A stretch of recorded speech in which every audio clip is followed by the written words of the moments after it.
இங்க ஒருத்தர் பாத்ரூம்ல ஜாலியா குளிச்சிட்டு இருக்காரு. அந்த நேரம் பார்த்து ஒரு புலி ஒண்ணு உள்ள வருது. அந்த புலி உள்ள வந்தது கூட தெரியாம பாட்டு பாடிக்கிட்டே குளிச்சிட்டு இருக்காரு. அப்படியே கண்ணை திறந்து பார்த்தா அந்த புலிகிட்ட இருந்து தப்பிக்கிறதுக்காக அந்த பாத் டப்குள்ளேயே தண்ணிக்குள்ளேயே ஒளிஞ்சுக்கிறாரு.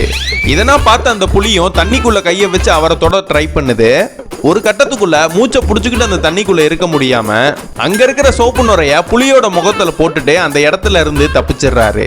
எப்பா, இந்த புலிகிட்ட இருந்து எப்படியாவது நம்ம தப்பிச்சிட்டோம்னு பார்த்தா இவர் வந்த கப்பல்ல ஏகப்பட்ட புலிங்க சுத்திட்டு இருக்கு. அதிட்ட இருந்து தப்பிக்கிறதுக்காக அப்படியே பொறுமையா தவழ்ந்து போய் அங்க உள்ள ஒரு தார்பாய் கீழே போய் ஒளிஞ்சுக்கிறாரு. இவர் எங்க போய் ஒளிஞ்சாலும் அந்த புலி இவரை துரத்திக்கிட்டே இருக்கு. அந்த நேரம் பார்த்து ஒரு புலி ஒரு பேரலை உருட்டி விட்டுருது. அதுக்குள்ள போய் ஒளிஞ்சுக்கலான்னு பாக்குறாரு. ஒரு வழியா பேரலுக்குள்ளேயும் போய் ஒளிஞ்சுக்கிறாரு. ஆனா அந்த புலிய பார்த்தா பேரலுக்கு மேலேயே நிக்குது.